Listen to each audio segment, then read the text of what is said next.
First of all, I would like to thank Professor Robertson von Trotter, who has roughly the same name as I do, which makes it even more pleasurable to thank her very much.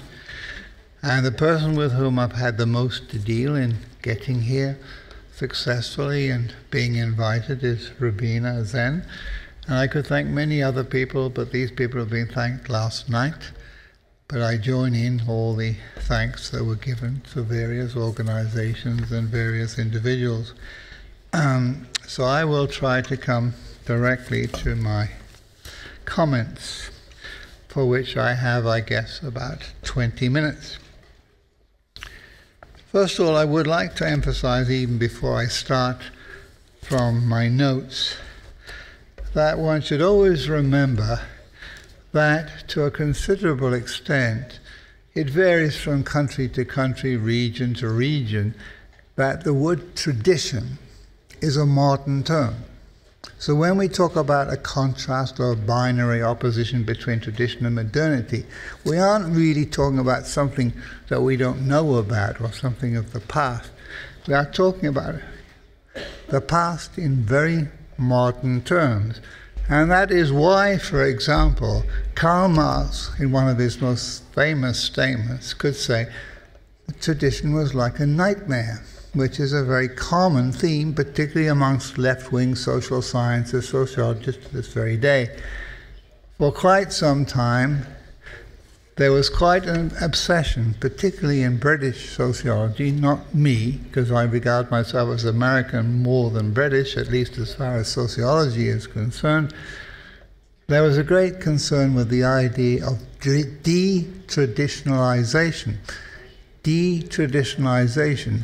But unfortunately, in my view, much of this constituted, from a sociological point of view, a complete dismissal of the relevance of anthropology to modern society, and that will in fact be one of my major themes. In strictly academic terms, from my point of view, one of the greatest tragedies, perhaps the biggest tragedy of the development of social science, at least in the Western world, Western Europe, Central Europe, certainly in North America, South America, but not so much in South America, is this sharp distinction, this professional kind of protectionist concern with anthropology and sociology. Now, I would like to, in fact, begin from my text by a quotation from one of the most admirable, at least from my point of view, anthropologists of our time. His name is Marshall Sahlins. And I quote, "Every society known to history is a global society. Every society is global. Every culture a cosmological order. And in thus including the universe within its own cultural scheme, the people accord beings and things beyond their immediate community a definite place in its reproduction." Now, if one takes that comment seriously, it happens actually, and I have much field, I wouldn't say field, but personal experience as a tourist, as a visitor to other so-called primitive societies, that in many so-called primitive or primal societies of Mexico, Yucatan in Mexico, parts of Africa, one can go into these villages and you can see, I could see, that those people there know much more about the world as a whole than we in our everyday experience do, because they can contrast what's there, and they can watch CNN, they can watch German world television, they can watch BBC World, they can watch all these things, so they can see the world, as it were, in its great contrast better or more clearly than we can, because we tend to look here from a northern perspective down at the southern world. Another aspect of this has to do with the fact that many students who come to so-called Western universities, they leave their own home country somewhere in the deserts of the Middle East, or they come from so-called, and I mentioned so-called darkest Africa. They come there for a few months to study, And then they go back to what essentially from a Western point of view might be regarded in the case, let's say, of Saudi Arabia, to a more or less feudal society. So the contrast that they have in their everyday life, moving backwards and forwards between so-called modern and so-called traditional or feudal, is much sharper, enables them to be much more sensitive to the world differences between different societies, different regions, and so on and so forth. But as far as I'm aware, they do not concern themselves particularly with the word traditional, or for that matter, modern. So against that background, I'll begin to unpack the general notion of what I mean by globality. Now, the most essential thing in this respect can be exampled by the fact, one of the facts that follows from my emphasis upon the idea of tradition being modern, of the word tradition being a modern term.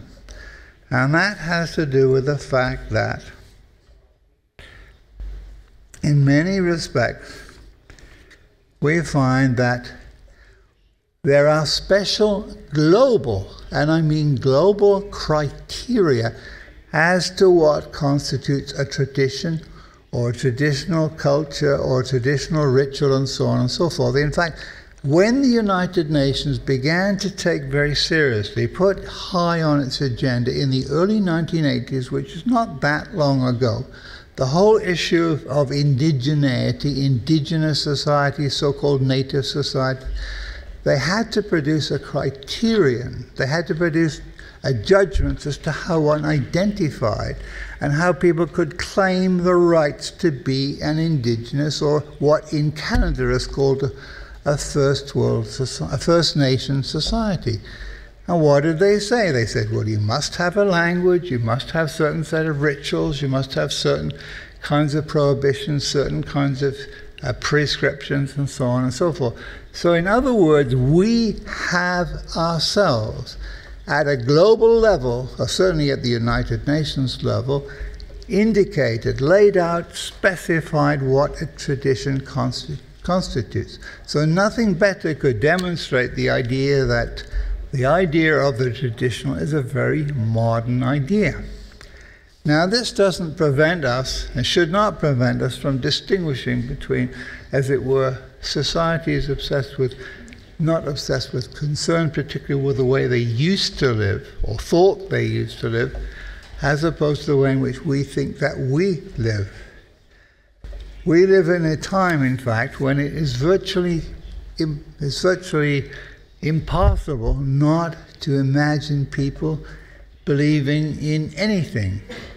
To put it more specifically, we live at a time when people have all sorts of what used to be regarded as weird, strange, crazy, idiotic ideas. But we now live at a time when it's virtually impossible to imagine things which cannot be believed in. Let me just give a really sharp polemical aside here. Think of the crazy ideas of these so-called atheists. People like Mr. Dawkins and the late Mr. Hutchins were literally idiots, as far as I'm concerned, because their idea of the non-existence of God is based on virtually no evidence, if they keep talking about evidence, and therefore they are as stupid as any other kind of judgment. But I will return to that later. So we live at a time of what we might call a new Tower of Babel, a new way in which everybody is speaking, to use the religious studies term in terms of glossolalia, which means speaking in tongues. We live in a time when it's almost institutionalized on a global-wide basis that we are all solipsists, which means we all believe that we are the only individuals in the world, or at least we sometimes are pushed into that kind of corner because of the incompatibility, the differences between different kinds of subjective positions. Now, much of this, as I've said, is encouraged by, in fact, something very global. Something very global, worldwide, some kind of global culture or world culture. as many people have recently called it. So when I talk about world culture or global culture, and then I talk about globalization, what I'm talking about is how people combine, synthesize, work in terms of both what is prescribed or proscribed at the global or world level, whether it's through the United Nations, whether it's through more popular dissemination. I'm talking about how this impacts upon local points of view. Nothing better could sum that up than the title of a recently published book on education, the title being National Differences, Global Similarities. National differences, global similarities, or you could weaken that, make it broader in application, namely the idea that there are local differences but global similarities. This may sound contradictory, but in fact it's not at all, because what we have is certain ideas which are promoted from, so to speak, on high. I don't mean up there in heaven, could be, but we don't know about that. Namely that ideas which are promulgated through such supranational organizations as UNESCO, United Nations and so on, they are all similar on the surface, but when applied locally they're crucially different. And nothing demonstrates this kind of situation than the old Freudian phrase, or Freud's own phrase, namely the narcissism of minor differences. Namely that the more that we find we are similar to others, the more likely we are to find little tiny ways of indicating that we are slightly different. Now, from many points of view of people in this room, young people, let's say between the ages of 16 and 22 or something of that kind, all seem to dress in a very similar way. In Britain, America, perhaps in Germany too, we tend to call them like clones. They are clones of each other. But from their point of view, there are little signs, different wearings of earrings, different placing of tattoos, and other things more private, but ways which are particularly significant in distinguishing them from other people. So it's, well, to put it simply, a tattoo may be placed in one place on which is hidden, but slightly to the left on another body. So this is what Freud meant in a very prescient way, because I don't think even Freud envisaged that we would reach a point where such minor things as where a mole, an artificial mole, is placed on a face, would crucially distinguish between one person and another. But this is a classic example of globalization, because in the wider society, these things are prescribed, these things are advocated as being the thing to do, the chic thing to do, the way to behave, but nonetheless they are implemented by not merely locally in different ways, but even by particular individuals. So that is what one means broadly by locality or globalization. Now, I would like to also say that globalization has a very important relationship to the more general and well-known term globalization. Although I might have to make a slight diversion, because I didn't know until last evening, to my great shame perhaps, that the phrase the in-between society was a term devised apparently by economists. And I said, oh my God, I was trained as an economist, but of all the social sciences I totally distrust and think have, shall we say, let the world down very badly, it is indeed economists, because the rise of economists came when? When did economics become the so-called king of the sciences? During the Great Depression, of course. And now what's happening? The world is getting poorer. There's more inequality. What's happening? Who's getting paid the most? Who is getting the most attention? Economists, of course. Business studies people, of course. So there is a kind of inverse relationship between the more a discipline fails, the greater rewards come to it. And poor old, shall we say, mass media or cultural studies they get all the criticism, when in fact they probably have more interesting things to say to us than economics. But then we have to return to the famous statement by President Clinton, or when he was president, when he in fact said in his famous phrase, "It's the economy, stupid." And if ever a phrase resonated through the years or decades, it's that particular phrase, because to this very day, people still produce the same old phrase, "It's the economy, stupid." If only Mr. Osborne in England, for example, who is perhaps really stupid, would totally take on board this idea that it is indeed the economy, but you're stupid if you do, we would be in a better condition. Now, returning directly to the notion of glocality, let me say that while this word has been mocked in some quarters, is that 20? 5. That it has become, whether people are like it, a very important word. And interestingly, it became a word of great importance, not in the discipline of which I am reluctantly a member. It is, in fact, in the discipline of geography. It was geographers who in the late 1980s, early 1990s, who really began to use the word global very significantly.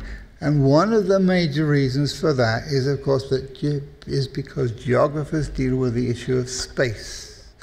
Whereas the greater temptation of most sociologists, particularly sociologists in the Western world, Germany, Britain, the United States, and so on, have tended to talk in temporal terms, a movement from the past, whether you talk about Max Weber, Emil Durkheim, Herbert Spencer, they all have an idea of movement from some traditional past into some modern or hypermodern or postmodern future.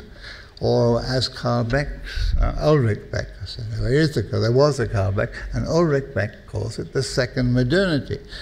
I'm saying, when is the third coming? When is the fourth coming? I'm not really interested in how many modernities there are, but rather whether we have got our eyes, as it were, on the intellectual ball in this particular respect. So, in sum, the term glocality applies to the ways in which some kind of super or supra-higher idea or set of ideas, particularly at the global level, but the word global may not be literally the global level, it may simply be the European Union, or even within Germany it may be German ideas become implemented at the particular local village, town, city level, indeed right down to the level of the individual.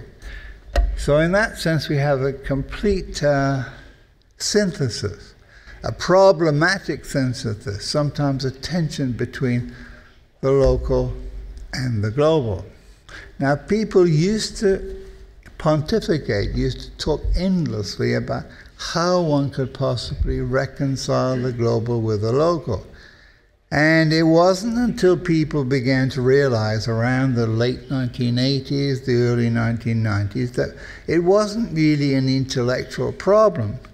Because business studies people, people in business, people doing advertising, people promoting their goods and their ideas, didn't see it as an intellectual problem. They simply went ahead and say, how can we sell this thing? How can we distribute this item? Whether it's a car, whether it's a beauty product, whether it's clothing of some kind, they don't say, whoa, how do we reconcile this idea with that locality?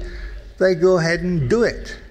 Now, some societies or some companies succeeded better than others. I mean, to take two egregious, strong examples. On the one hand, at that time in the early 1990s, it's not so true now, it's more the Chinese than the Japanese, but the Japanese were seemingly very successful in selling cars in particular ways to all sorts of clientele in America and in Western Europe. why did they do this? How did they do it? They simply say, well, let's study what they do. Now, this actually involved a great deal of industrial espionage, which is going on a great deal now. On the other hand, at the other extreme, American car producers would complain, and American producers of other products would say, Japan has got to change its culture. It has to have wider streets, bigger car parks, houses that will take huge washing machines, huge television. So the problem from the American point of view was change your culture and then you'll buy our goods. Whereas the Japanese way was to say, no, don't change your culture. We'll adapt to your culture and then sell our goods according to your culture. Well, for reasons that are too complicated to go into now because my time is nearly finished, the Japanese haven't managed to, as it were, keep that particular enterprise going.